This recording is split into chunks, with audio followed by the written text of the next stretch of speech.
Thank you once again for joining all of us this morning. I'm Vandana Sanjay, the principal of the school. I have Elsie Thomas, who is she's a consultant with us for research and development.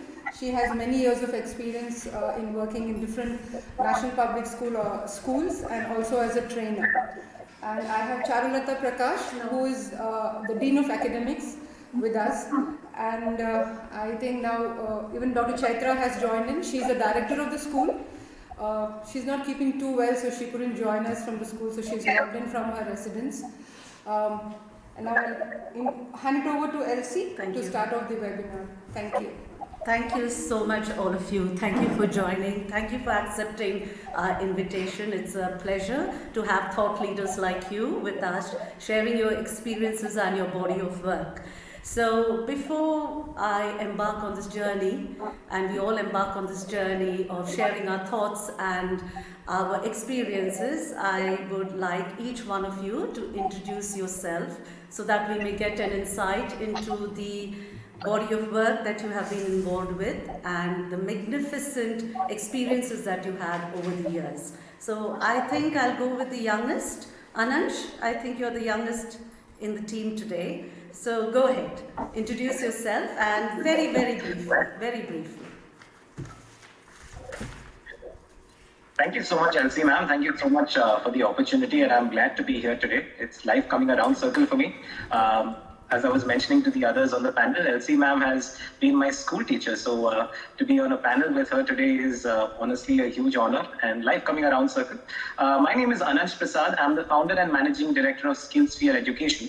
We are actually a pan-Asia 21st century skill development organization that primarily focuses on the development of communication skills, both functional as well as communicative, effective communication in multiple ways, critical thinking, global awareness, problem solving, basically the packet of what we refer to as competency-oriented 21st century skills. So we have our own curriculums and programs that are conducted on a short-term as well as long-term basis, which are integrated into school curriculums that help students in due course of time hopefully realize the best versions of themselves. So I've been doing this since 2012. I completed my master's from Cornell University, USA in chemical engineering and early childhood education. And I'm very happy to be a part of this session to share some of my insights with respect to communication and 21st century skill integration into school curriculum. Thank you so much, Anansh, and over to Ms. Nilima. Can you introduce yourself? You're on mute, my apologies. Yeah, so thank you so much, Anansh. Can you hear me? Yes, we can hear you, ma'am. So, Ms. Nilima, can you please introduce yourself? Hi, everybody. My name is Nilima, as all of you have been seeing me on the screen. Nivedita introduced me to NPS ITPL, although I've been seeing NPS ITPL since its inception because I live in the near vicinity.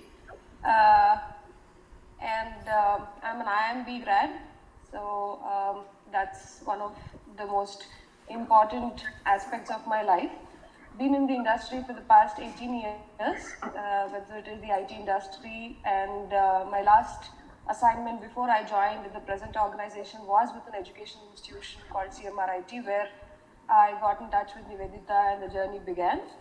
The present organization that I work with is called the Stella World, where I had the product called as UVPEP, which is an integration of IT as well as a bit of educational product, which we are trying to integrate students to help with the STEM education, as well as bring them into a platform where it is not a burden for them to learn something new, but at the same time get on with new ways of learning and new age learning.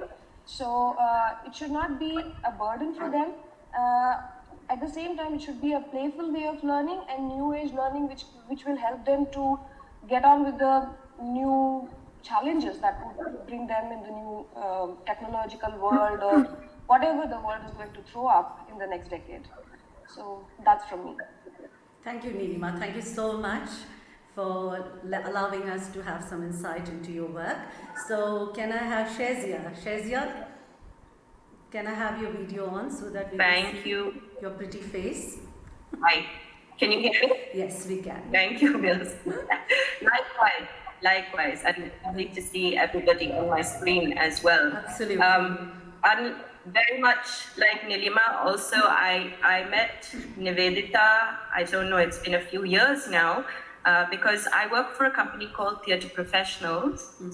And we all started out putting drama teachers into school to teach theatre and drama as a subject. And we began working directly with children and young people with this aim to sort of ingrain drama as a pedagogy within the school culture. But we found that our focus needed to shift after some time, because we really thought that, the arts, unfortunately, was being pigeonholed and isolated, while other subjects has a team of teachers working together. No one seemed to understand what was taking place in a drama or an art class or a music class or a dance class.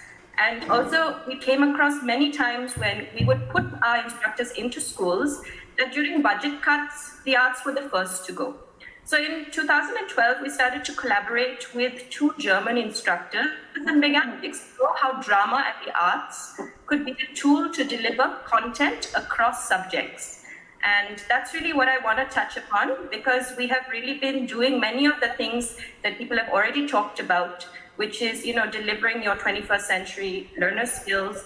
And more recently, we've been looking at how we can even help in the delivery of the NEP that has come out, yeah?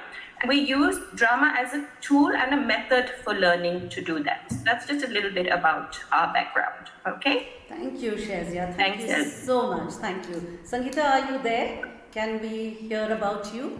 Yes, Yes. yes. Good morning, everybody. I have about 27 years of experience, and the bulk of which I've spent as a journalist. I started life in sales thinking that I'm going to be the sales director of a big multinational corporation someday. But I was very clearly told that you don't have an MBA and you're just a graduate, so that's a big pipe dream for you. So I started with the Taj Group of Hotels in hospitality sales, moved on to NIIT, education, computer education sales, and then did a short stint with J. Walter Thompson in advertising and in Bombay and Delhi. Then became a journalist very serendipitously. I joined Express Computers, wrote about hardcore tech because I was servicing the Wipro account in JWT and I did have experience with NIIT. They said,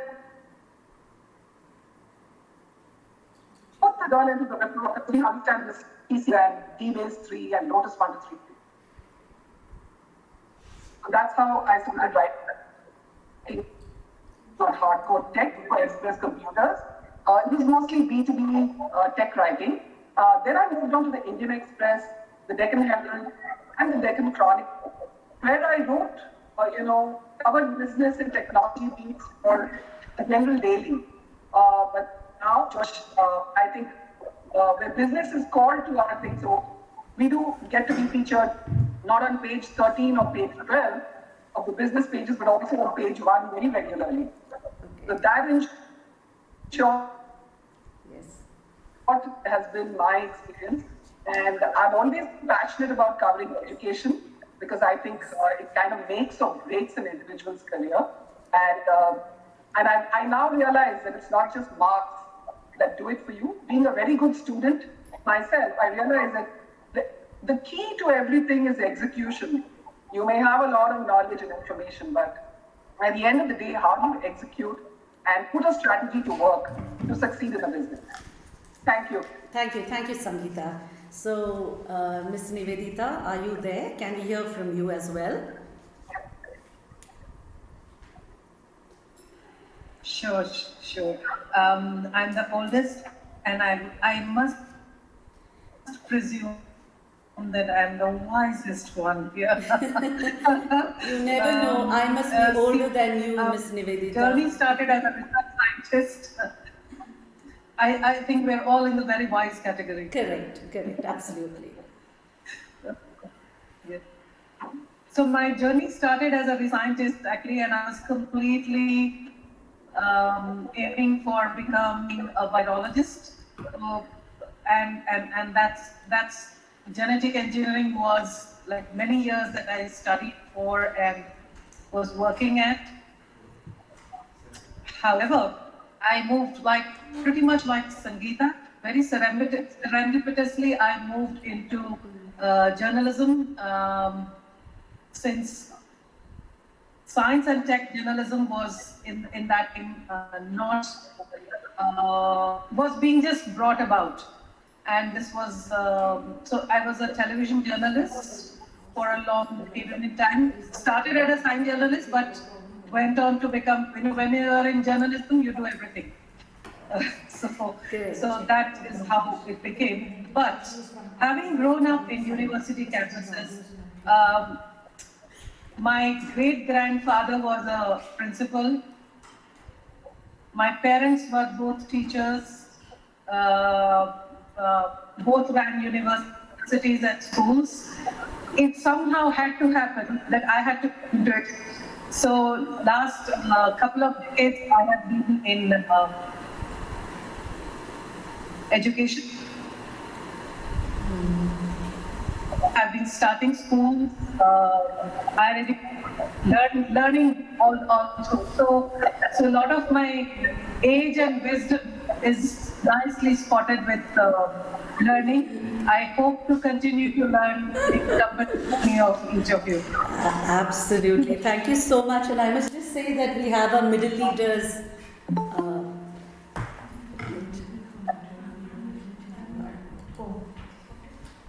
Yes. Sorry.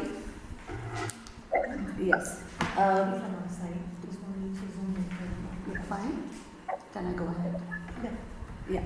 Okay. Thank you so much, and let me also tell you that we have very young, enthusiastic middle leaders of the school, and I can see them with their pen and paper, and they are taking down every single note in shorthand. So it's all being recorded, and I hope that every word that you speak today will not only imbibe the growth of the school, but as well as personally.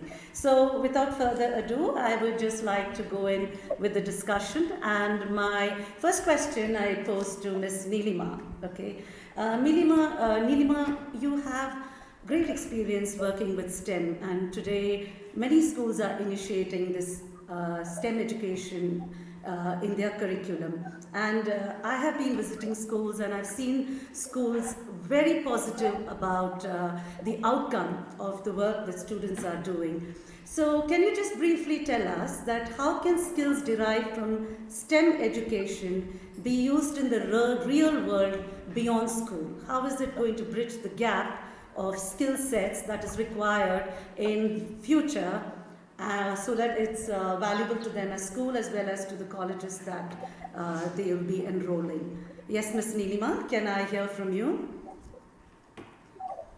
Yeah, I'll have to kind of take you a little, I'll have to stitch a small story here. Sure, please go ahead. To make you understand how it's important.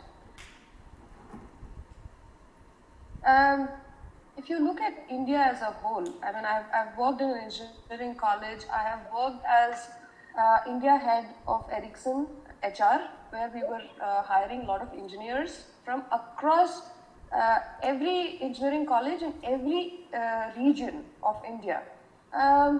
We get to hear something called as there is a huge gap between the education that is imparted in engineering colleges to what industry needs today. This is something which all of us hear every single day of our life from all quarters of life, right? Correct. Where does it all start? Does it start at school, or does it start at engineering level or at any other graduation level? That is one question we must all ask, right? Now, I feel that it all starts from grade 7 or grade 8, whichever way you would want to say, because I'm no educator. I'm from the industry. I'm trying to do something here. That is one part. Let us park this question at one quarter, right? Let us keep it at that. Correct. Number 2, we are seeing that students nowadays are losing interest in STEM education, especially students coming from comfortable backgrounds. Okay. This is news. This is absolutely news. Yeah, this is a study that we have had at IIMs, and this is happening at a very, very large level. There is data available that students coming from comfortable backgrounds, students from larger schools or students with a high ticket, whatever you would call them as, they are not getting into STEM education or into that PCMB brackets, if you want to largely bucket it as. They are not taking those branches. Why is it happening? Because most of the parents are making their money from those branches, whether it is doctors, engineers, whatever it is. Why is that happening? That's another question we must all pose to ourselves. Right? Yes. Now, these are the two major questions that we should all look at. And going into different directions, we will all stitch together. Now we will look at a Western scenario. US is struggling to push their children to STEM education because they, in the past 30 years or 40 years, they are seeing that not many students are taking STEM as their primary whatever skill set or primary focus of education, and that's the reason they have to import engineers from countries like ours. Isn't it? Okay, yes. Our entire IT industry is sitting over there. Exactly. So, if we are not focusing right now, if we don't wake up right now with these two problems that I have just cited, we are going to end up in the same situation 10 years from now. Absolutely. This is absolutely, Nilima. This is news, so we always still wonder that most of the parents are pushing their children into science. I have Anansh over here. He himself is a chemical engineer, and he went on to Cornell to do another course, and today he's an entrepreneur. So exactly. Yes. So thank you so much, Nilima. This is huge insight for us, especially as a school and leaders over here, wherein we are trying to build the capacity of science and mathematics. Thank you so much for the insight. I move to Anansh. Anansh, when we were speaking the other day, you said that you were so worried that 21st century skills as a term is so loosely coined, wherein there is a range of, a range of elements that encompasses in developing it, right? So, I know you have been involved in executing and delivering 21st century skill in communication to different schools. But what do you think? Actually, I must say that you are fresh from the boat, right? You're the youngest who's come from Cornell, so probably we've done our studies some years back. What do you think? Just in brief, tell me two significant 21st century skills that every school must implement, keeping in mind there is a structure. If you know, from kindergarten to grade 12, you will have a lot of skills that the children imbibe, but it's over, it's just over time, and it is through different teachers trying to put it in place. But structure, I'm saying structure, something that is serious. What do you think are the two important significant skills that we require, that every school should be serious in implementing and integrating it into their curriculum? Thank you so much for that question, Elsie ma'am. Yes, I am the youngest of the boat, and I probably might have slightly different, opinions on certain things. And when we talk about 21st century skills, I was just telling you how it is one of the most overused and abused words these days. And it's something that has uniformly been agreed even by my professors at Cornell. They often say that it's a tired word in education, because 21st century skills were actually even 20th century skills and so on. Fantastic. This entire concept of skills actually came out because the World Economic Forum talked about 16 essential skills that every student must possess. Now, before I continue, I'm sorry, I'm going to just go slightly off track and tell you that every school is already satisfying or fulfilling a minimum of 9 of those skills, because 9 of those skills fall under what we call foundational skills. So skills like numeracy, literacy, financial literacy, scientific thinking, all of these skills are already integrated into school curriculums, and very well. It's the balance skills which a lot of schools actually aren't able to work on effectively. And the reason for this is not a lack of focus on them. every single educator knows the importance of these skills, the lack of integration into curriculum, the lack of sustained development of these skills is what is impacting them.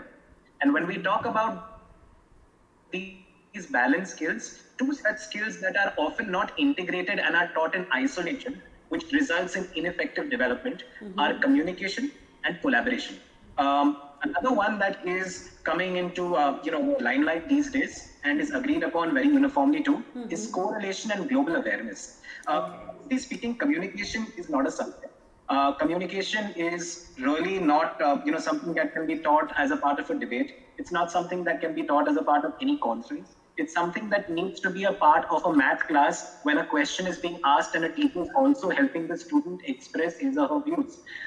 That's something which often does not have a system or a structure to it from kindergarten to grade 12, which impacts its long-term development. The problem is not with the development of the skill, the problem is with the sustained development. And that's something that can only come in through focus in an integrated fashion. So I would say communication, collaboration, and general awareness. Not general knowledge, but general awareness. These are three skills that I would like to point out that are extremely essential to develop from kindergarten onwards. Yes. Vandana, you want to ask something to him? No, it's okay. Okay, thank you. Well spoken, Hanansh. I think I've done something really good to hone your skills, isn't it? Okay. Yes, absolutely. Okay, Shazia. Shazia, where are you? Can I have your video on? Hi, can you see me? Yeah. Not yet. Yes, Shazia, dance and drama. Okay, has been a very close. It's very close to my heart, and Anansh will tell you that. Actually, I was the academic head of the school, and me being a choreographer and in the dance and drama, especially we sing in church and we have all these tableaus that we do in church. So it's been very dear to me, and during my tenure in Arunpudar, I had the privilege of training all these young boys in drama, which was an integral part. How important do you think drama and theatre should be an integral part of the school curriculum, and why? The question is why, because most of them are not able to give a satiating reply to the why. You know, they will tell you all about dance and drama. They'll tell you all about the speech and the communication, but it's much beyond it. So can you just enlighten us on that front? Okay. It's really interesting that you asked this question. I mean, a lot of the work that we do is about integrating the arts into your main curriculum, and not putting it in a place where it is an extracurricular activity. Then all of these things that you talk about, like we say, you know what Ansh was saying, your 21st century learner skills. Actually, every school had these before. If you look at the words that are being used, back in the time when my mother or yourself, when you had those Irish means teaching, and you had the older schools that had drama as an integral part of their school system. Absolutely. Also, a teacher would interact with their students was not a monologue. Yes. Okay? Yes. There was always this need to build curiosity. Okay, yes. And that is the sort of the backbone of the pedagogy that we teach. Because what is it in drama that really makes you curious and makes you want to work together, right? It's about getting your learners to start to ask questions. Also, what we do is we work with teachers, because what has happened in our Indian school system is it has become a monologue. A teacher stands and delivers, right? They have no idea of peer work themselves. So what we do is we work with teachers to begin with, to get them to understand how to work as peers, and we get them to play.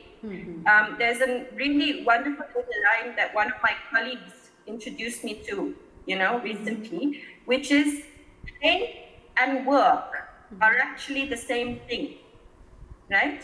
So, and play and boredom are polar opposites. Now that's what we do. So when you say, how important is drama? How important, I would say, how important are the arts? It's about a way of thinking, right? It's about inculcating a way of thinking in your school system. So then the arts don't become something that is separate.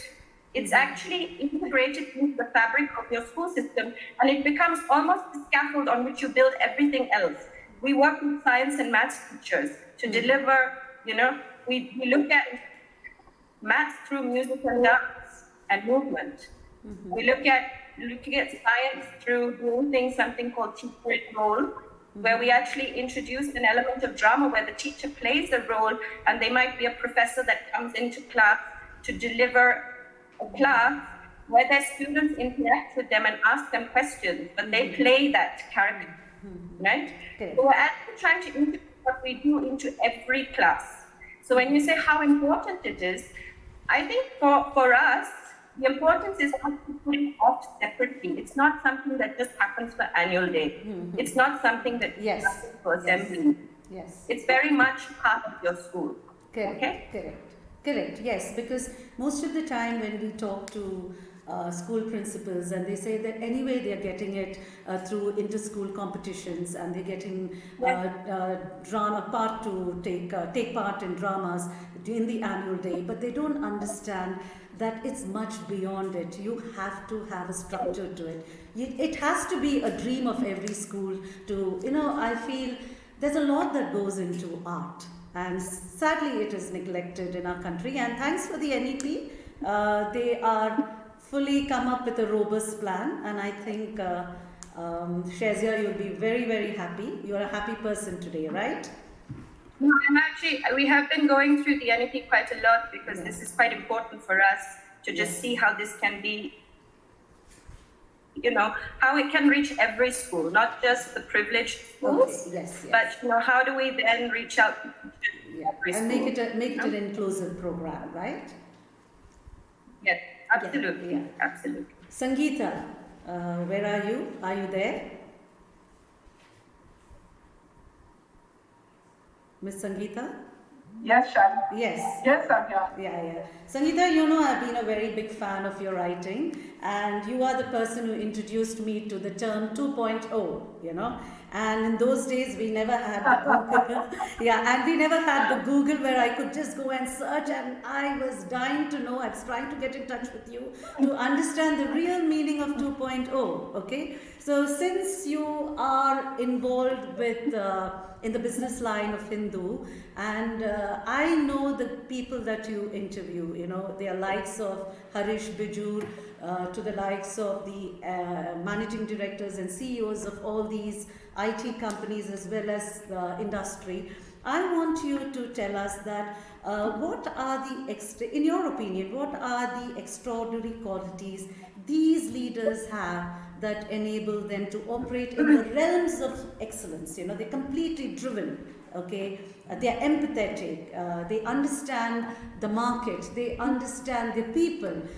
What is that sets them apart, and what is that extraordinary qualities that these people have that many don't have?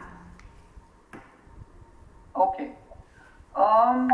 You're right in saying that my job involves only dealing with the top management. So I generally get to have a bird's eye view of the entire business. And in my 17 years, I've had the honor of interviewing some of the global heads from the US, the European Union, and India as well. I would like to just tell you a little bit about the difference between Indian leaders versus global leaders. When I find leaders always get to the point very fast. So what you can accomplish in an interview with them in say 20 minutes, it would take about 45 minutes to an hour to accomplish the same for Indian leader. I would like to just point that out before I start by telling you what are the qualities that I've observed in some of these leaders that make them stand apart. The first quality that I see when you meet a leader is his or her executive presence. Executive presence to me means the confidence that they kind of share with you, which is backed by competence.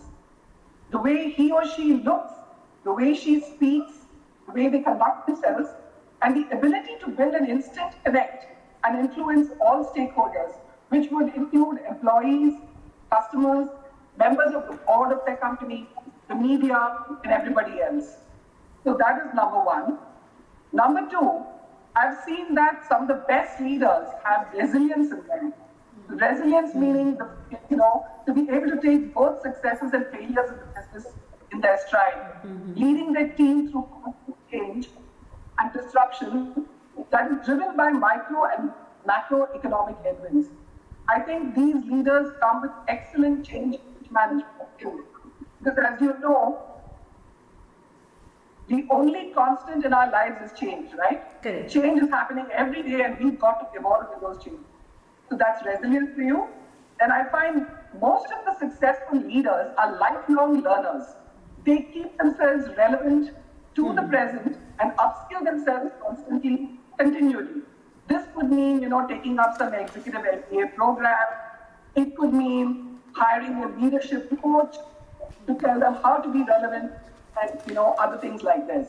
So lifelong learners, make them stand apart. Number four, I find that leaders are really, really effective and efficient, are very ethical and conduct themselves with integrity. Integrity, whether it be it in strategy, execution, and communication. They show integrity across all this. Okay, number five, empathy and humility and the ability to now and then show up their vulnerable side. Because every human being, comes with different flaws. And to bring him or her down, from their demigod status, especially when it comes to employees, once in a while, I find these leaders show the vulnerable side by revealing where they began and how they reached this point. When they share such things with their employees, it really brings that connect with the entire team. Point number 6 is leading by example. For instance, top leaders like Narayan Murthy, who founded Infosys, and Azim Premji of Wipro, they lead by example when they talk about bringing in frugality to the business. They book themselves into economy seats. They travel cattle class. They don't travel business class. So you actually have to lead by example so that your employees, follow you. You take the lead and do this. Number 7 is the ability to proactively build for future demands of the business. Even when there is no evident demand for such solutions at present. These are the leaders who build sustainable businesses because they are also, while they build for present demand, they're also building solutions for what clients, customers would want in the future. Point number 8, work really hard, the ability to work hard and walk the talk and, do things slightly differently. I'll give you a short example of Cognizant Technologies. The head was Francesco. He was one of the most junior-most CEOs I've interacted with. At the age of 40, when all the other IT outsourcing leaders based themselves in India, all the CEOs based themselves in India, Francesco decided to base himself in the US. When I asked him why he did that, he said when 80% of our customers for IT services, are from the US, why should I be based in India? I should be very close to where my customers are. And he took Cognizant quarter by quarter, profits, and he beat some of the existing incumbents like HCL and Wipro to take, number 2 position in IT services. Point number 9, excellent time management skills. Yes. All of us, we know we have 24 hours in the day, but it's only those who manage their time well that manage to pack in so much in a 12-hour work schedule. Otherwise, you could work for 18 hours and still not get your job done. Correct. Number 10, these leaders are able to build a very strong corporate brand that stakeholders look up to, along with a very strong personal brand. So while Infosys is very, very prominent, Narayan Murthy by himself, minus Infosys, is equally prominent and a person that one looks up to. So this in gist is what I find, that I have found in my 17 years of working with these leaders. Thank you so much, Sangeeta. In fact, these are the words, or these are what do you call? These are the talk that resonates in our school, and the leadership team over here. I hear them speak about this, and they are so closely connected to what you have said. So it's amazing to see that it is not only the corporate world and the corporate leaders who are thinking about it, it is cascaded down to school leadership as well. Thank you so much, Sangeeta. Ms. Nivedita, this is a very important question to you because you work with leadership team, right?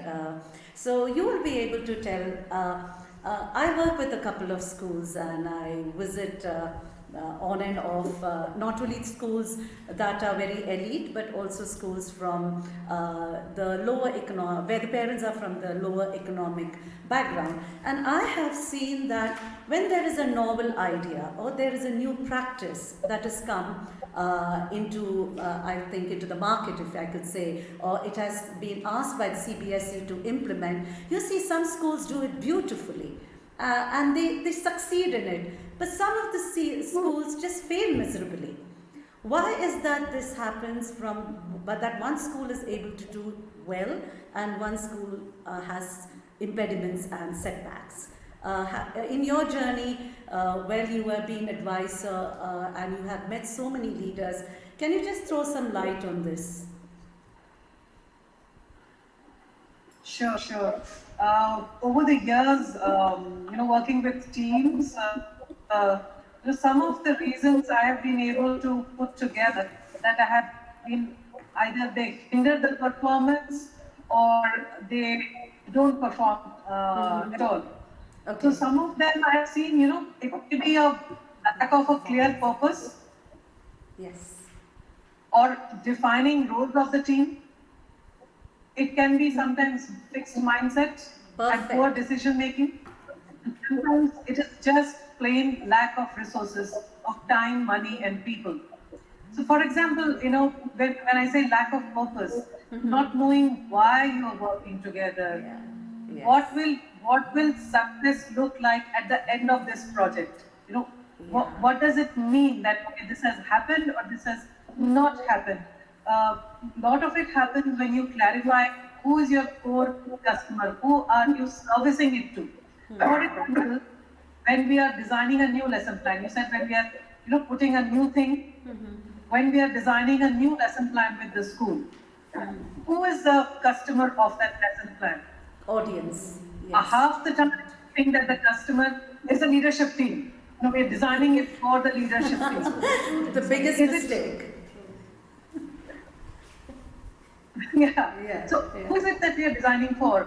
Is it working for the teacher? Is it working for the child? Is it working for the organization?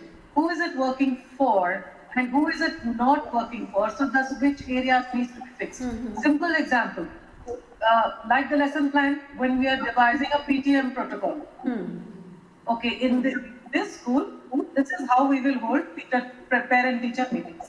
Okay. Now, all schools, you said different demographics, yes. Different stratas. How will it work for that particular school?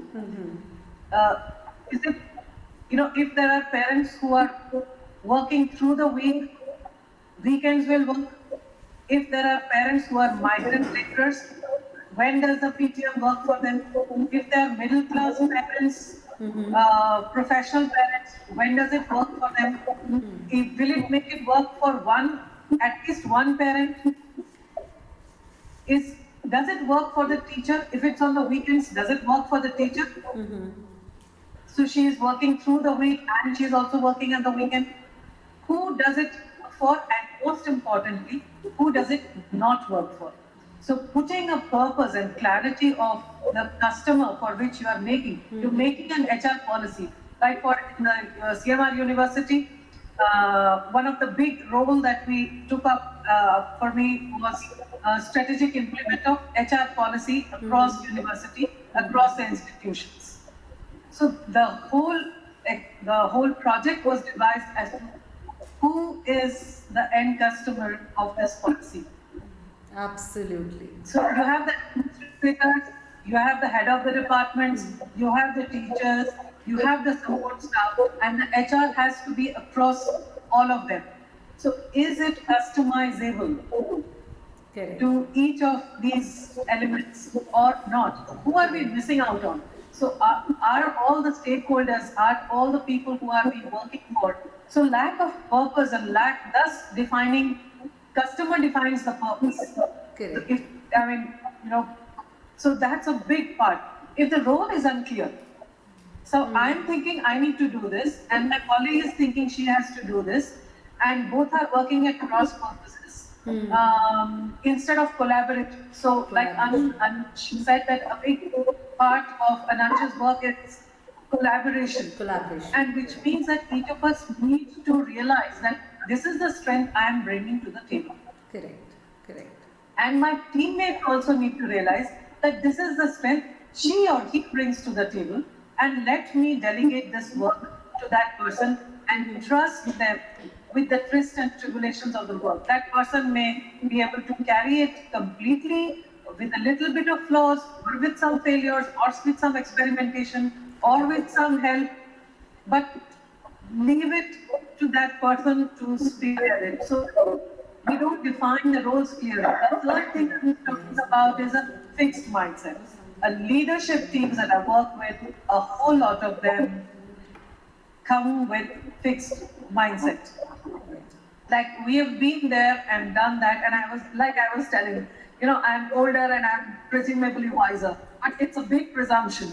The amount of learning I've had during this time with the students, you know, while I am teaching, and the things that the children tell me about it is absolutely. But if I have to keep my mind open for that, so I do give a caveat like, look, I'm old and I'm supposedly wise. So I will tell that this can't happen, or that won't happen, or don't tell me about this. I have done this for 20 years now, but please persist. Please continue to argue and prove your point. You have to work harder to prove your point to older people than to perhaps, and I'm old, I'm talking very metaphorically because it's an old mindset, a mindset which is not agile enough. Yeah. True. Then comes poor decision making. Yes. You know, smart teams decide how they are going to decide in different cases. Yes. You know, they understand that the decision making process.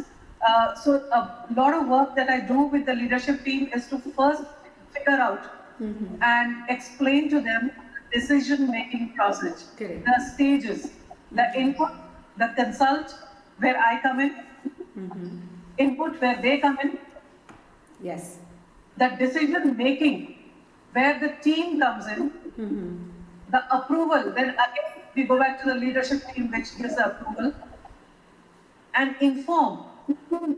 Who informs about the decision making, and who all get informed? If sometimes the channel of information controls the decision. Correct. So I will filter and tell that this is what principal has told.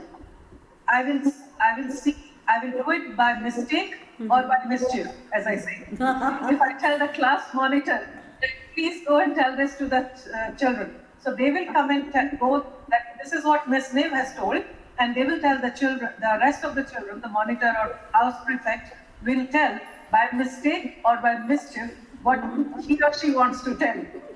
So that is a very important aspect of making decision and informing decision. And last and finally, lack of resources.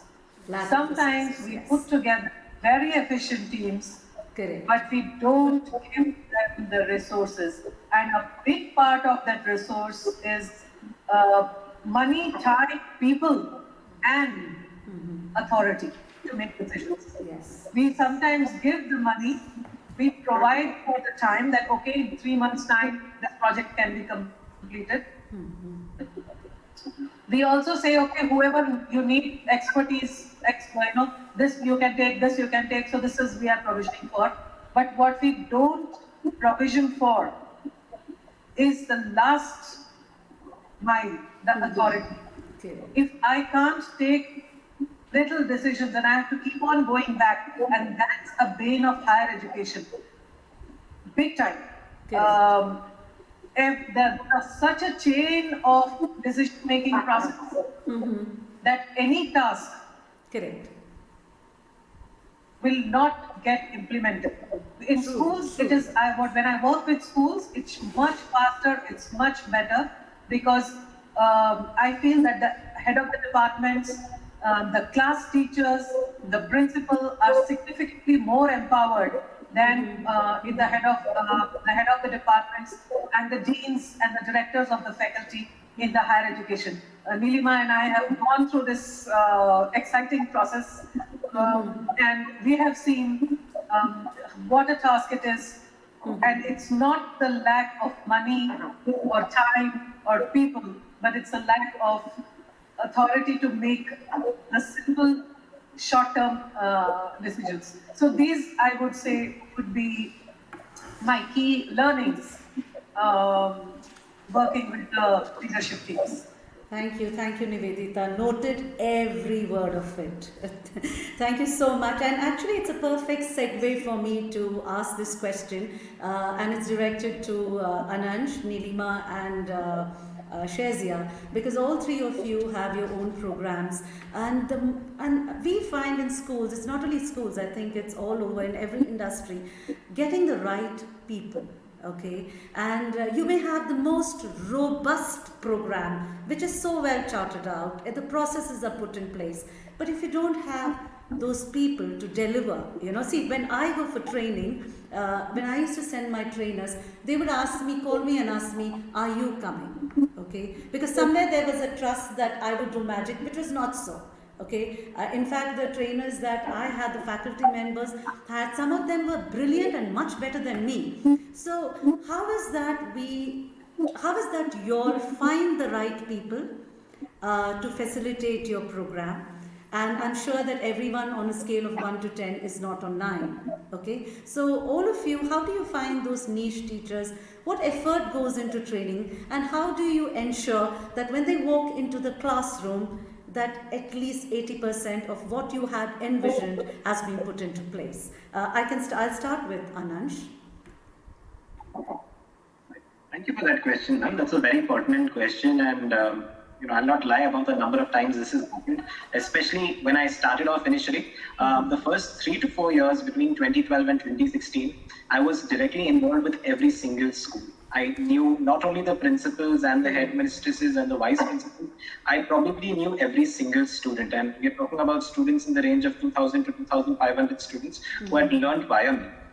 There was a point where the principals and vice principals blindly would trust me, but the bigger backlash would come from the students. The students wanted to see my face, or they wanted to see my deputy's face, rather than seeing the new faces, because they're so used to me and I know their trajectories. And this is a challenge that, in due course of time, we have been able to tackle, and we have been able to scale. But, there are 4 aspects associated.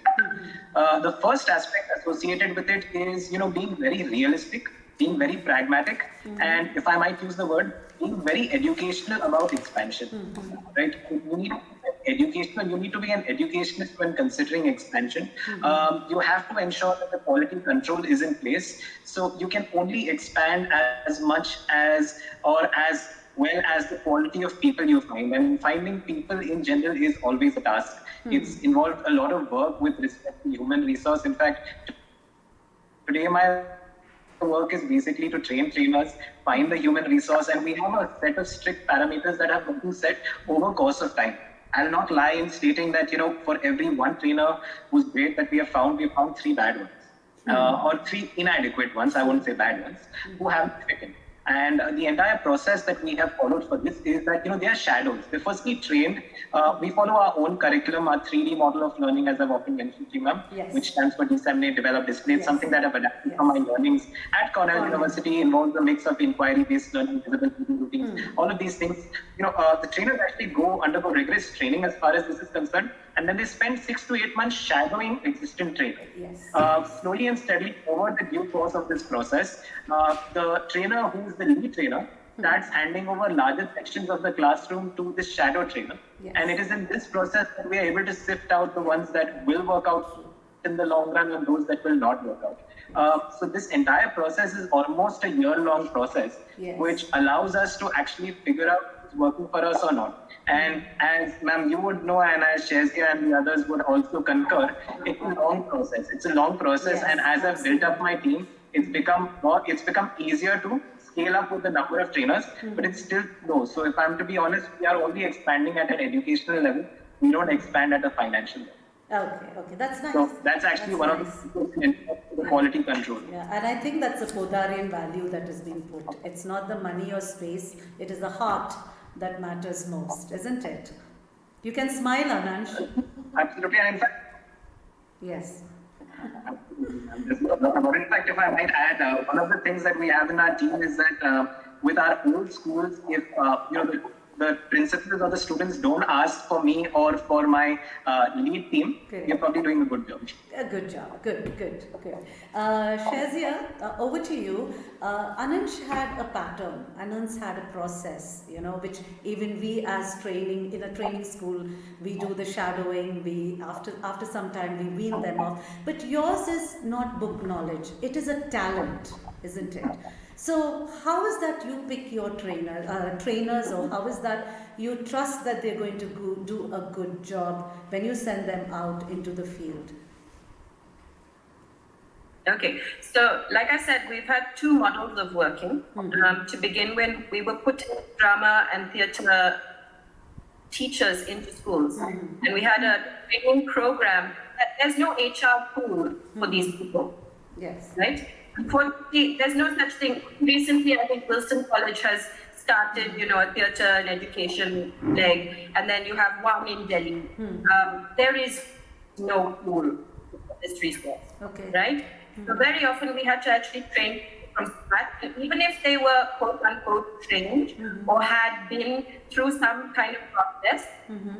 We found that we had to start with zero because there were a lot of hangover ideas about what they were supposed to be doing in the classroom and what delivering a drama curriculum was all about, right? So we actually had a training program for our instructors, but then when we decided to start to work with teachers, we found that from that pool that we had already trained, we came down to a smaller number, right? And then that smaller number was about 10 of those instructors that we further trained to actually work with teachers. And that's pretty much where this idea of ours grew, that we had to impart these skills to the teachers. So we could do that in a smaller team. Okay. And our team actually keeps training. And if I have to be honest with you, our core team is very, very small. We have 5 main instructors that work with us all the time. And they have been working with me over many years. So there's this sort of inculcation of knowledge. We learn together, we continue to train. I continue to train myself. Yes. And this idea that Sangeeta talked about, to be a leader and to lead by example, you need to keep learning. Yes. And that's something that we are constantly doing. So we continue to train all the time for ourselves. And then there's a further, just another 10 instructors that we kind of dip into, but they actually have jobs in other places. And we them full time. But then that's why our idea is to work directly with teachers and impart the skills to them. Because there is no HR pool of specialized arts teachers out there. So we have to be able to give that to every teacher to do in their classrooms. Okay. So that is pretty much where we came up with the idea behind our program and designed it in the way that we have. Okay. So, Nilima, are you there? What about you? Because I think in your program, math, science, engineering and technology, there is a lot of, like people like me will never train because I am dyslexic with names and dyslexic with numbers. I am dyslexic with most of the things. So if I have to be a STEM trainer, that's not possible because you need that kind No, of. it is possible. Okay, thank you, It is thank possible. you. I It should is should possible. indulge in it now. You've given me the confidence. Okay, how do you? No, that's Yeah, how do you kind of segregate, or how do you choose those teachers? And is it so easy to? Are they very easily available? Because we have great difficulty in getting good manpower. yeah. So how we have designed our program is we have designed our program agnostic of people. Yeah. So we are people agnostic. So the program is such that even a fresh engineer comes in who has basic knowledge, or even a non-engineer who comes in who has simple knowledge of. I mean, all of us have gone through a school curriculum till 12th, right? Yes. So any one of us can easily understand what is happening in that program. And even a 15 days or a 1 month training on that program can easily impart that particular program. That is how we have designed the entire program. So it is 70 to 80% which is tool based, whether it is through whatever we have made and the physical kit that we will be giving it to the students, and 20% is the delivery. So that is how we have designed the program. The entire package is made in such a way that we are not people dependent. Okay. And whatever the 20% that we have, which is people dependent, we are going to take help of people like Nivedita to help us to train. So that is Okay. where she'll come in and she'll help in training our trainers. That is the program. So the STEM, again, when we are speaking about STEM, I just want to add that it is not a separate heavy subject. When you're speaking about drama, when you're speaking about sports, every single place, or when we are speaking about fine arts, anything, STEM is implied, right? When you're setting up a set in a any kind of a drama set, you need to understand how big the set is, how high, whatever is the height of your roof, where you want to keep. You need physics every place. Everywhere. When you're playing sports, there is one beautiful ad, right? I think it is Nike ad, or I don't know which ad. It's not coming into my mind. Where you have to, the boy comes and he kind of measures every place, and then he kind of puts a formula, and then he kind of shoots, right? That is a physics formula that he has to apply, and then he's 100% correct each time he shoots the ball into the basket. So that's where the physics comes into play. All of us need to know basics of some medication or some tests that are going on, because all of us will go into the hospital at least once in a quarter. So we all have to have certain degree of understanding of medicine or what is happening to the test. So all of us have to have that kind of understanding. Yeah. So these are basics. Okay. So that is what we are trying to impart to the children. Yeah. These are life skills more than some kind of heavy STEM. It's not like something. Because there is this notion that STEM requires these huge resources and huge labs, and most of them have this idea, and they say that is why we don't go into it. Miss Nivedita, you have been listening to Shazia and Nilima and Anansh. What is the best way to bring in a new program wherein our faculty members don't go through an anxious period of time? Because I've seen that when we initiate a new program into a school, there is anxiety. How am I going to do it? And it cascades all around. And in the staff room, this talk is going on. How are we going to do it? Will it be a success? So, according to you, Ms. Nivedita, which is the best way that we can implement a new practice or bring it into a school so that there's no hassle and it doesn't feel that it is a very mammoth task? Right. Yes.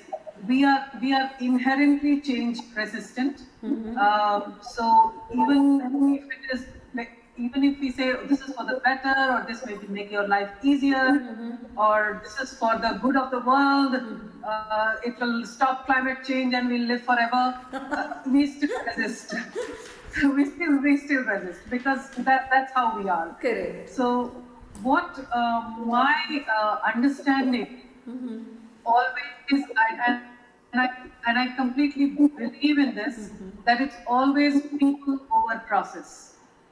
Yes. We have to first attend to the people, and then the process will come. Suppose we want to implement a particular process, any process. It can be a new kind of timetable, it can be technology implementation, whatever it is. We start with where is the pain point of the people, and where is the solution that we have, and what is the road in between. Then whatever is the product and whatever is the person, the process in between has to be suited to the people. If people are not following something, my always contention is that the process is at fault.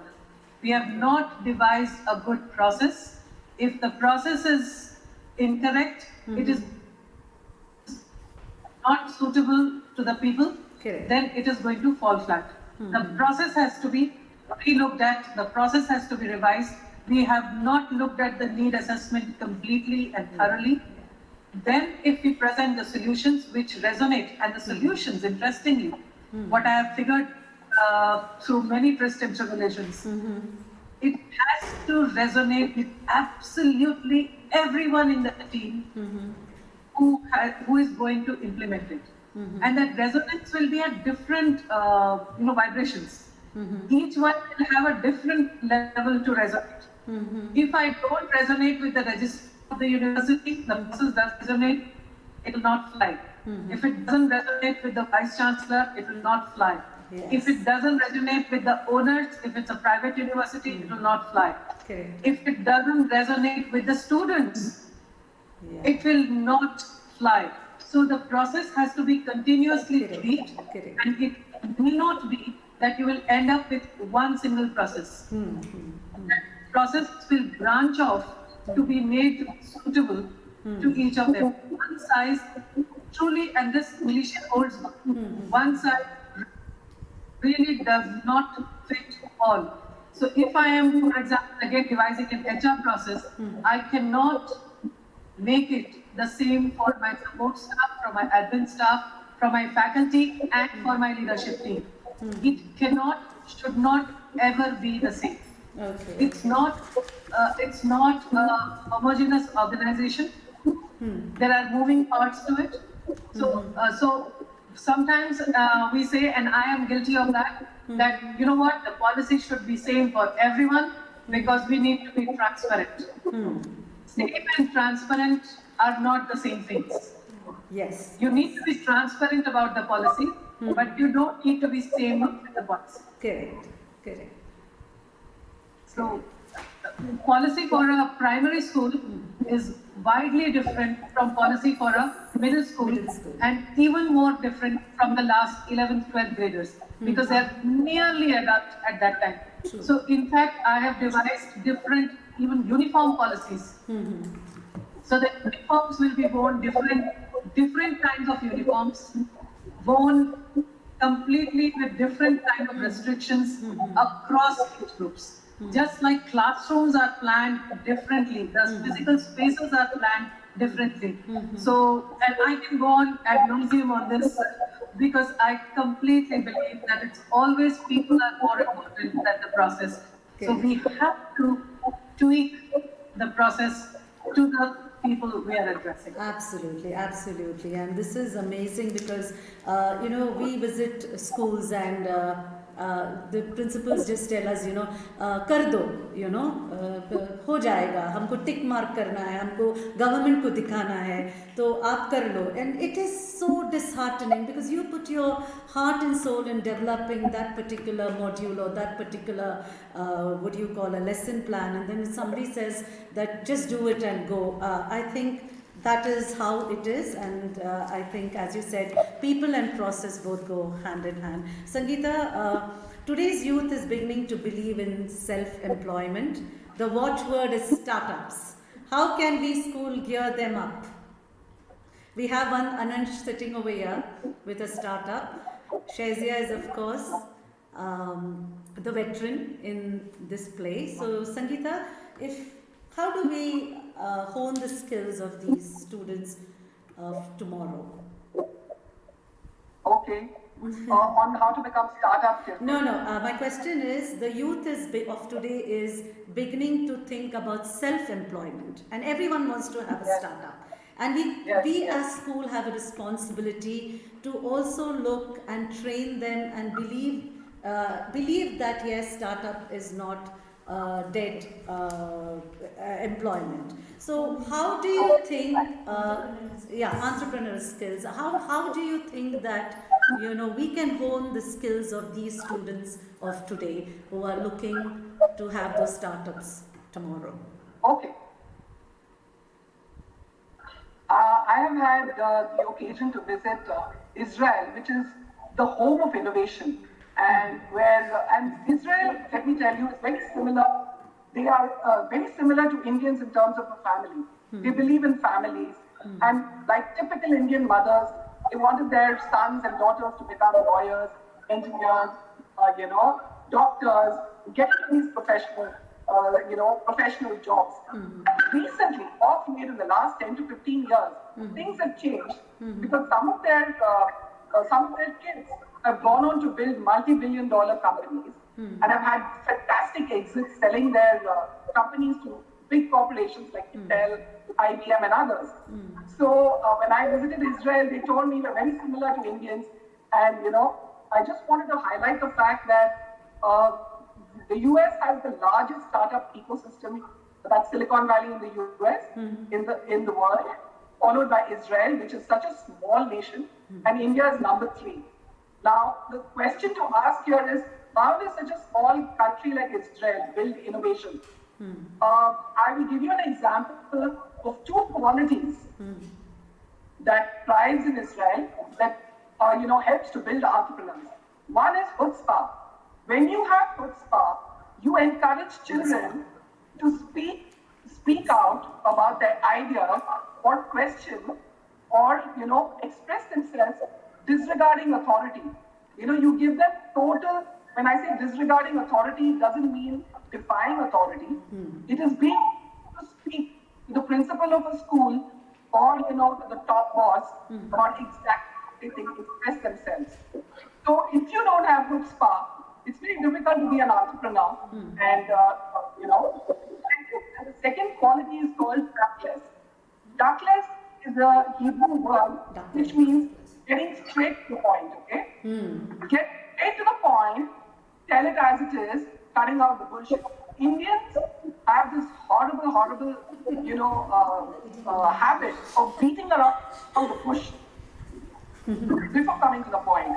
You don't know, it takes me like 30 minutes to warm up the CEO of a company, because I think I've got a reputation of being a very hard-hitting, I ask questions straight and I want answers. So when they brief the CEO that Sangeeta Chengappa is coming today, these guys are sitting really, they're very stressed out. So it takes me, I keep telling these guys, don't brief them about me, let them, it takes me half an hour to warm them up to get them to talk. I don't have this problem with CEOs from other countries, especially the more mature developed countries. They come straight to the point. So chutzpah and tactless, 2 qualities that you have to nurture right from the beginning, okay? So another thing that I feel that you should start developing in school is non-linear thinking. Non-linear thinking, don't set a template and say, this is it. Allow them to think non-linear. I know it's very easy to talk about it. It's very hard to actually implement. Given the kind of class trends you guys have to deal with 56 students, creative problem solving is another very, very important part. And because when you're faced with day-to-day, changing dynamics, it's very difficult if you don't have this creative problem solving skill built into your system. And then, and then another thing that is very, very key when you're innovating or thinking about something is give a student, if you tell them do this project, the student who has the means to get the maximum amount of resources, a rich boy or a rich girl, they can get the best resources, buy it from the market, and put up a fantastic project. So that doesn't, that is not the way to go about it. Give the student very few resources. See, all you will get is paper, pencil, crayons, whatever. Using these 4 things, come up with a solution for this. So what that does is it enables you to innovate given scarce resources. You know that resources are scarce, especially in a country like India. So how do you innovate given what you have? So what you call this is not thinking out of the box. This is thinking within the box. Correct. You have only this much. How are you going to innovate with this much? So, as we Indians really succeed here, we have the Jugaad culture. Jugaad. Fixing. Quick fix. Yeah. So I know this is a man who is 65 years old, very old. He looks very old because he's worn out. He wanted to meet his 63-year-old, he calls that woman his love, but she lived across the waters. So he didn't know how to get to her because there was no boat or anything. So what he did was, over one whole year, he built an amphibious vehicle. He took his cycle and converted it into an amphibious vehicle and cycled across the waters to meet his love. So where there is a will, there's a way. So you can get into sustainable innovation. And another few things that I feel are absolutely important at the school level. Schools are only training us to get good marks and of course you have modern science and other things. You have extracurricular and sports. The basic focus is on how to get 100% close to 100% marks so that you can be assured of a good job. Nobody teaches you when you earn X amount of money as a salary. How do you manage that money? I learned it the very hard way. Earning is one thing, money management is another thing. How do you manage your money? I know several people today, women I know, whose fathers are handling their money, fathers are filing their income tax returns, husbands or fathers are doing it for them. So, my basic legal literacy. You need to know some basic, legal stuff, GST, taxes, income tax, basic stuff and some of the laws, and money management skills. For instance, I know of 4 startup founders who decided to, survive the entire year with just $1 a day. So you have $1 a day, 74 days. You have to manage all your needs and live with that $1 a day. Yes. Okay? So, yeah. And then I think you need to have schools, I find, are very disconnected from reality. So the way to get them, you need to bridge the gap. To bridge the gap, get them more relevant, is to foster industry-academia partnership. For instance, on a Saturday or a Sunday, you could take them on a visit to a factory. You could have them on a school day visit a workplace, spend a day at the workplace, or to be, for instance, you could take the children to a day in the life of a startup founder. Yeah. Yes. You could have short internships, small internships, which they could contribute their idea of the startup. Yes. You could introduce a few modules of entrepreneurship in the curriculum, which is all even equal weightage to getting good grades. Yes. Yes, thank you so much, Sangeeta, because this is exactly what the new national education policy has come up with, is to bring in internship as well as vocational training. Now, I'm going to ask each one of you, actually, Miss Nivedita, are you there? This is a little controversial question, okay? How important is it for schools to outsource drama, communication, okay, or STEM? Do you think a school has the capacity to do it on their own? Ms. Nivedita? Very, very good question, and I agree with it that there is, it is very debatable. Yes, that's right. However, I feel that it's the lens with which you see makes it debatable this way or that. Okay. It's realistically, one needs to see whether there is enough capability for the children. Finally, again, I would say going back to my name, who is your customer and what are you being able to deliver the best to that customer? So for example, I have a couple of schools in the outskirts and a couple of schools I work in second-tier towns. It is possible for them to get certain kinds of teachers full-time, and it is not possible for them, for want of money, to get certain people full-time. I founded one of the most expensive and elite international school in Bangalore. So it wasn't for the want of money that I could not have my own teachers, but I went out and looked at who was the best in the field and reached out to people like Shazia to see whether I can give the best to my children. So what is my objective? Am I going to have the ego of saying that, oh, because we can't do, we are going outsourcing this? Or am I going to see my children need this? Where can I find the best?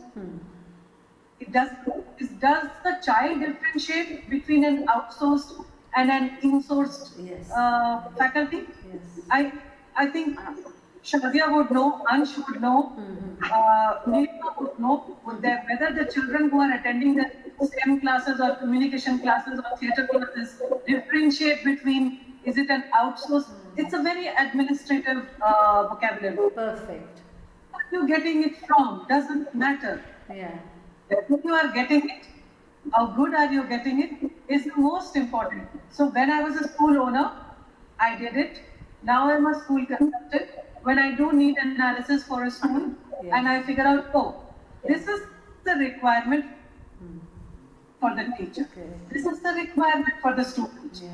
This is the requirement for the leadership team. So there are times when I bring in other consultants in, when I know that this portion I can do, but that is the portion another person can do. So I do bring in other trainers, I do bring in curriculum designers, because I know that my role is strategic. My role is implementation, and it's not my core strength. But if I sit on an ego that, oh, I have been there, I have done that, I can design this curriculum, I can also train. I'm honestly very good with drama, but can I be the drama teacher? I can recognize the need of it. And that's my role. So I think the leadership team needs to just recognize the need and focus on the customer. If the parent needs a counselor, if one of your teachers has the counseling capability, great. If the teachers, if the parents need a certain different kind of counseling capability and you can outsource it, we jolly well do that. And there are many times with the most expensive of schools, I've done that. With the most underserved category schools, I have done that. Whatever is the need, the point is to fulfill the need. So outsourcing is a very administrative, employment is a very administrative word. Like you said that entrepreneurship, Yes. you can be an intrapreneur. So of late, I'm learning how you can be an intrapreneur. Intrapreneurship mindset.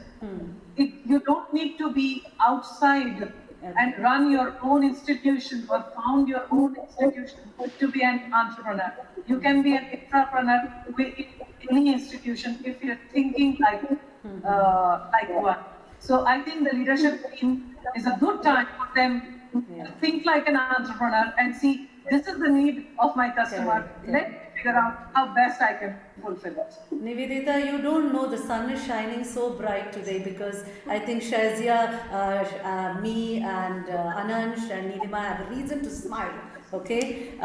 Because we have work, okay? You've given us contracts, you've given us work so that we can go and say, yes, we are here to help you. Please look at us too. So I think we can come to the close, but before I close this, I want very brief answers from you, okay?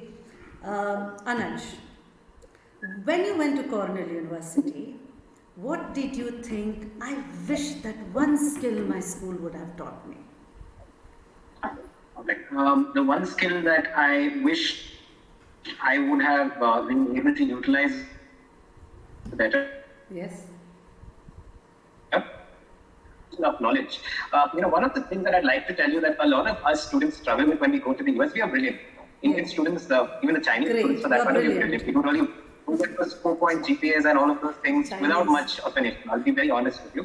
But, one of the things that I initially struggled with in the first month, everything is not algorithmic in nature. It's not a question and an answer. We've been talking about new education policy as well. We've talked about sections of it, and it's a great vision document that Dr. Kasturi Rangan has come up with. I don't know how much of it will end up getting implemented, but if we look at it at a holistic level, it's really talking about integration. It's really talking about being able to look at cross-functional things, do something better than what the CC had achieved. That's really what it's talking about. And these are things that are probably better integrated into the Western systems of education. I'll give you an example. If I was given an essay to write on, the philosophy of education in India, I'd probably go ahead and research for 3 days and make 5 sets of points before coming out with something which would work up as a philosophy of education. While one of my friends in the US would simply, read a few basic points and then apply himself or herself better. That application is something that takes time. That basic application of knowledge, that awareness is something that we are not used to. We are very algorithmically oriented. We are used to those hundreds on hundreds. But when it comes to being able to figure things out for ourselves, which is where critical thinking as one of the 21st century skills that we are talking about, and for that matter, even communication really, really matters. So these are the 2 skills that I believe I wish I would have developed better, but I'm glad I went to Cornell where I was able to hone them. Good, thank you. Thank you so much. Shazia, NEP has laid out the trajectory for drama. If we have to implement it in our school, give me 2 pressure points or challenges that I will face. The biggest problem is that you are looking at most schools on having one teacher at all, if at all, who could possibly implement it. You actually don't have people who are qualified to implement it. Even the people who are talking about the implementation at a higher level, I don't even know if there is an arts educator on that team, right? There's nobody who is looking at the implementation itself who has any idea about art education on the ground. So that is the problem. I mean, it sounds like Anshu was saying as well, it sounds very good in theory, but I don't know how many schools are going to be able to implement any practically. Because how many teachers have any of these skills? And where is the training program that will allow teachers to do that? I mean, if you want to have an NEP that is successful, you need a training program for it. And unfortunately, we don't have that. There is nothing from even a government level to say, we are going to train to be able to deliver this NEP. Going to, again, from the private sector, people will step in and say, oh, okay, my company is doing this, like we can help deliver the NEP skills. Or be able to say that, okay, much of the NEP sounds like 21st century learner skills. I can deliver this. The same with Nilima. We're going to be able to step in as outsiders and say we can help your school to deliver it. But which school on the inside is going to look at that document and say, yes, this is something we can do. I think you could probably count them on your hands right now across the country. Yeah, because even when we're working with international schools or your so-called progressive schools, and we sometimes do this where we actually support drama teachers who are doing like NYP or IB training. Now the school has hired that person, but when we go and meet them, they have no idea about the curriculum. Because they've never encountered something like that. That's another big gap that we have. Okay. So I see this same problem happening with the NEP. You're going to hand them that document, it's almost like they're reading Greek.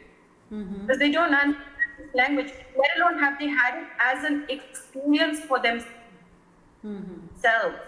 Much of what is being talked about, the biggest thing is for us as educators to have that experience ourselves before passing it on. Yeah, I'm sure with Aunt Nivedita, Nilima, even Sangeeta on my screen, and yourself, as we've all had certain learning experiences. Correct. We've all been able to imbibe something that we can pass on, which is what makes us great educators. It's nothing else, no magic recipe or anything, but it's because you've had good experiences. You've not been belittled. Correct. That's the other one. Correct. The biggest problem in also our education system is when we deliver something, we're teaching an idiot. Yeah? Correct. We're not teaching them like they are thinking human beings. True. Yeah, the lovely old Bengali saying is that you don't grow a child, you raise a human being. Yes. Complete human being. When somebody is born, they're smart. Yeah. And you have to treat them like they're smart. Yes. And I think any implementation will only happen once we allow our teachers also to stop thinking that they have to get respect, right? To earn it. In a classroom, I'm delivering the NEP. You must respect me. No, that's not the way to do it. Yeah, To must earn it. invite that NEP and be it. Yes. And that's the only way you're going to deliver it. How lovely. Okay. So well spoken. Nilima?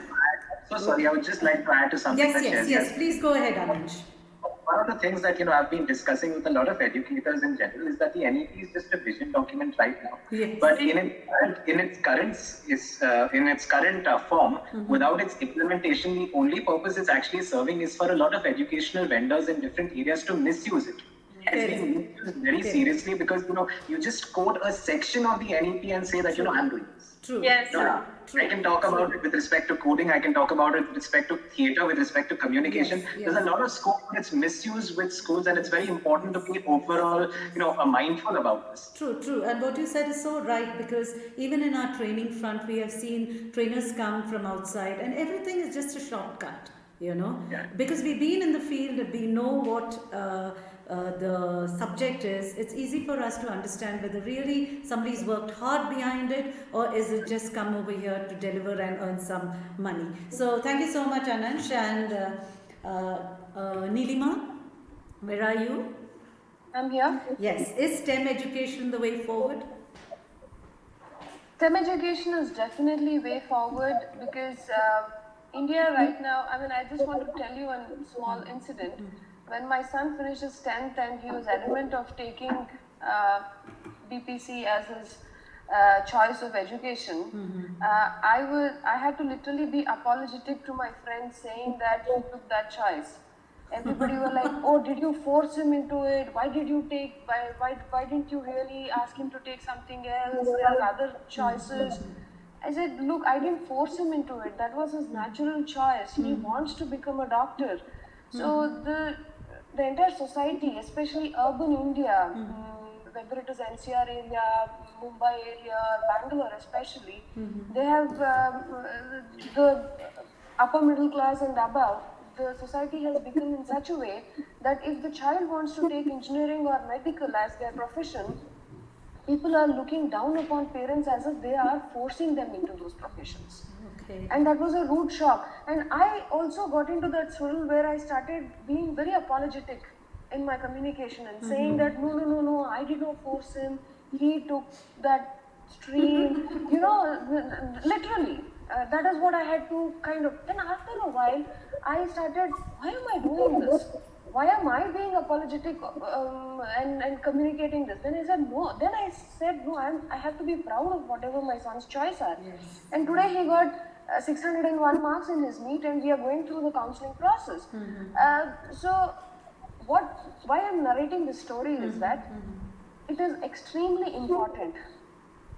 Whatever Sangeeta has said about these big IT companies and whatever the GDP that we are creating, this is all based on STEM. We are not getting our GDP without any of these science streams. We are, whatever entertainment is happening, that is important, but they are a byproduct of it. There is a very, very good educator called, she passed away. Her name is Shanta Rameshwar Rao. There is a very good school called as Vidyaranya in Hyderabad. I am a product of Vidyaranya. My son also did his schooling from Vidyaranya. He used to say that drama is something which we do every day. We put on a mask every single day. It is important, right? It is extremely important for us to have drama as an important part of our curriculum. Communication is something which we have to have in us to communicate with the other person, whether it is English or whether it is any other regional language. It is important that how we communicate with the other person. As Anansh has very importantly told us that it has to be a part of how we impart, whether it is mathematics, whether it is science, whether it is sports. Every part of your day-to-day life has a part of communication in it. Communication is not a separate language, but it is part of your life. Correct. Right? Correct. But your home, your society, your country, and as a globe, money comes in only because of science and technology. Yes. When you're speaking about startups, nowadays startups are moving only when you have a very, very important and a focused idea with you. It can't be a broad umbrella. Whether it is Anansh, whether it is me, whether it is Shazia, whether it is Nivedita, anybody of us, whatever is our core idea, and if we have a proper understanding of our technical skill, that is when our idea will click. And 90% of the startups, whether it is in Israel, US or in India or in China, I have had opportunity to go into these areas as well, are technical based. Correct. 90% of them. So how can you undermine STEM? So You STEM is can. the way forward. Thank you so much. Sangeeta, Nilima was just talking about rendering choices, okay? In a very brief manner, can you tell me how important it is to give choices to our children? Very brief. I think it's very, very important because according to a recent job survey done by LinkedIn, you know what were the top skills that employers were looking for? It's not what you think. It is time management, collaboration, emotional intelligence, creativity. These are the top 4 skills that they're looking for. And when I'm talking about choices, I believe that everybody is not suited to a career in academics or STEM. Not everybody is. It is very important to bring in vocational studies, vocational courses at the school level. Germany has kind of excelled in this. And so everybody doesn't want to get into academics or, this. So after you do your basic grade, you should have the option to pursue independent, lucrative paying professions. I think it's very important that we bring in this. There are only so many multinationals that you can get jobs with. There are only so many factories or refineries or automotive manufacturing units you can work with. Correct. What happens to the rest? So Odisha has done a fantastic thing. They've started the Odisha Skill Building Authority, which has picked up students with particular skills, and now they are building nano entrepreneurs who are good at a particular skill, who can then start their own venture and employ 3 to 5 people. Okay. Entrepreneurship doesn't mean you start scaling from, doesn't only mean that you have to start with 10, scale up 1,000, 500, you that. Nano entrepreneurship is very important right now because people have different skills. Correct. It not only creates employment, it also gives, you can also express your own talent in this way. So Yeah. I think we need to build on this. Thank you. Because, the foundation of a GDP, almost 35 to 40% of the GDP. SMEs and small, micro, small and medium-sized businesses are contributing Yeah, to that. businesses. They're like the backbone. And India is 63 million SMEs. So what happens to this? How are we helping to contribute to something there? I don't think we have done Yeah. address schools. Yeah. Thank you, Sangeeta. And my last question is directed to Ms. Nivedita. In a world where knowledge is a mouse click away, the role of the educators must change too. How do leadership gear themselves for this rapid change that is happening in our country? I'll keep it really short. I really have to confess that two things I feel that leadership has to adapt, certainly. One is to listen. Listen very carefully. And the second thing is have empathy. Empathy, correct. Correct. So that are the top two things that we require the leadership to think. To be able to listen deeply in the way that whether you are able to offer a solution or not, you should have conveyed that you have listened.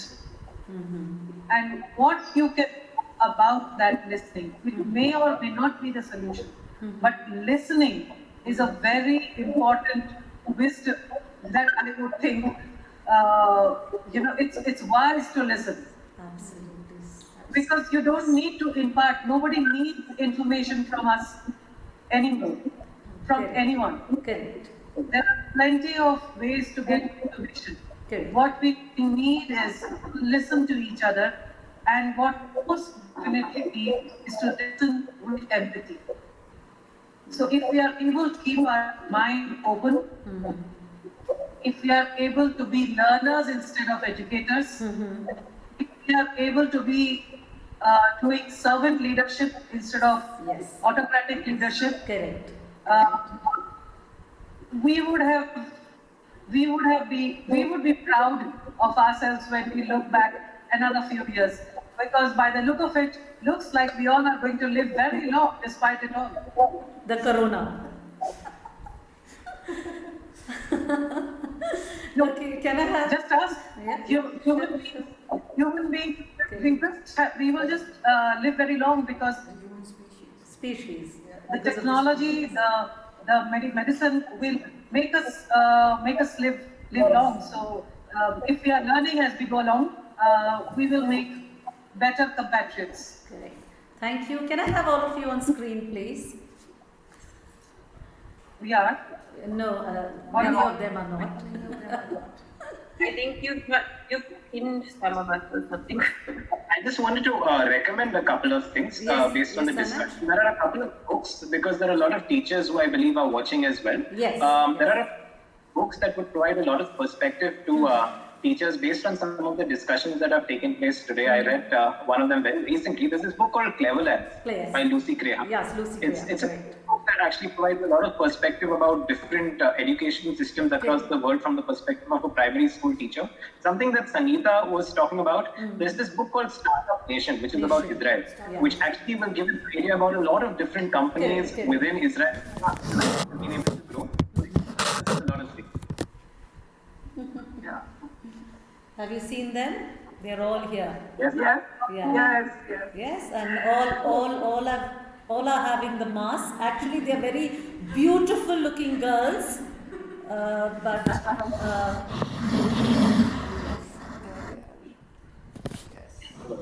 Thank you for having us. yes. So I just want to wind up. Nilima, can I have you on the screen? Nilima Shezia. We're all here. We're all Yes, here. can I just have the last smile and the last bow? I think I can't see you all. Nilima is not there. Nilima, are you here, Nilima? Each other. Would you like You to might say- just want to change the layout of your screen. Yeah. No, actually, everyone is. I can see your picture, but I can't see you all, except for Anansh and me. Sangeeta, your video is on. Yes, it's on. It's on very much from the beginning. Yes, ma'am. Actually, ma'am, it's the Google interface. Okay, it's the interface. Okay. Yeah, myself. If you'd like, I can take a picture, ma'am, and we can ask someone else to do the same. Okay. Yeah. I can see everybody. I can take a picture if Yeah, we can you do need it. Yes, from our own. yes, that would be really nice. Nice. Yeah. Yeah. You can see somebody who can see everybody. Everybody. Yes. Yes. Yeah. Come into it.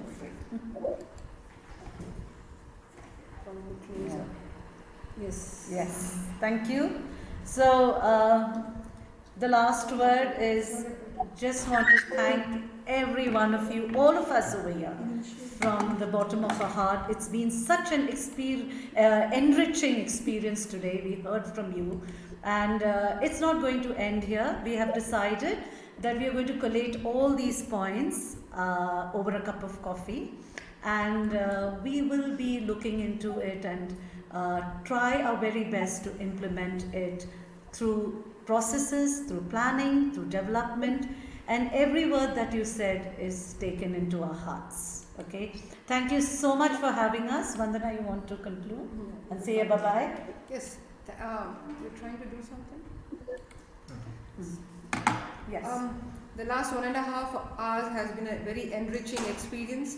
So many ideas from all of your valuable, exchange. As Elsie very well said, the idea to have this meeting or this webinar was, as this branch is relatively new, we would be, we would want to move forward with all the best practices which we can provide for our students. So that was the reason we thought we would, get the best from all of you all and see how we can collate it in our own way to see how we can implement in coming years. Thank you once again for all your valuable time and your help. We will keep in touch and probably will see if we could connect a little while later, if individually as well. So if we have any other any sort of help from you all, we would definitely reach out to all of you. Yes, yes. And it would be also very nice if you can just forward your brochures and the work that you do so that you have it already. No, I don't have you it. don't We have could, all of Yeah. us can still be connected on the same group, the Yes. group which we Yeah, have created yeah, for this yeah. webinar. And I think that will be the ideal platform where we can Correct, exchange correct, all the correct. ideas. And Sangeeta, even if you come across new things that are happening in the market in the field of education, you can just let us know about it. It will be very, very nice. Thank you and Thank you. bye-bye. Bye-bye. And have a great day. Bye. Thank you. Bye, Thank bye, you once bye, again. bye. Bye-bye. Thank you. Bye. so much. Thank you. Bye-bye. Bye. Bye. Thank you so much. Thank you so much. Bye-bye. Bye-bye.